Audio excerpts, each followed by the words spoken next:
Today we're going to learn how to work with date formulas based on the calendar application. Here we've got a page with multiple components on it. We can switch to next and previous month, select the date and see the current month by clicking the button. Let's see how we can create the logic of this application. Here, we have the text component for today's date to be displayed. Let's make it work. I'll start by creating the frame with months in it. After that, I'll enter the current date. For the month to be displayed in the cell, I'll use the grab formula combined with the row at.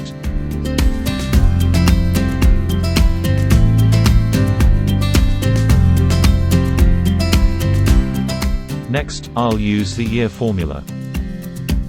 Let's pull out the year and the month together. Perfect. To make our text component go to the current date, I'll use the set cell formula.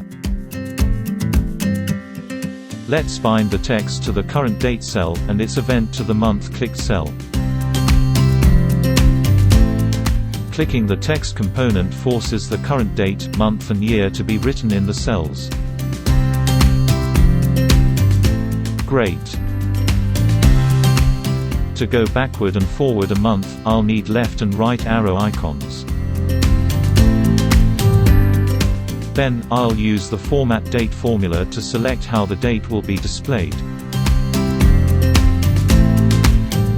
I'll then use the date value formula. To see what the last day of month is, I'll use the EO_month function. To calculate the number of days in a month, I'll use some basic spreadsheet features. To see what date the month starts with, I'll use the weekday formula. I'll use the set cell formula to go backward a month. Let's do the same to go forward a month. I'll bind an event of my icons to appropriate cells. Great. Let's test them in the preview mode. Next, I'll add the text component to display days of the week. Let's create the frame. I'll bind the text to Saturday and use the repeater in the down direction. For the main part of the calendar, I'll need the box and the text. Let's make them visible.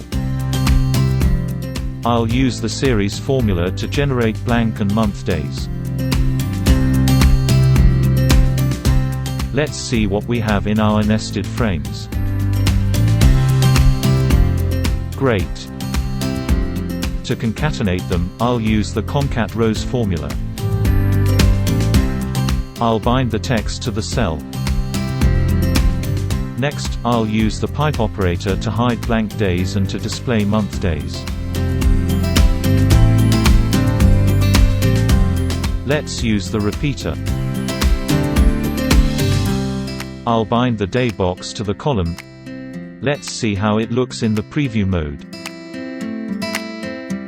Alright. We've just created the calendar and learned how date formulas work.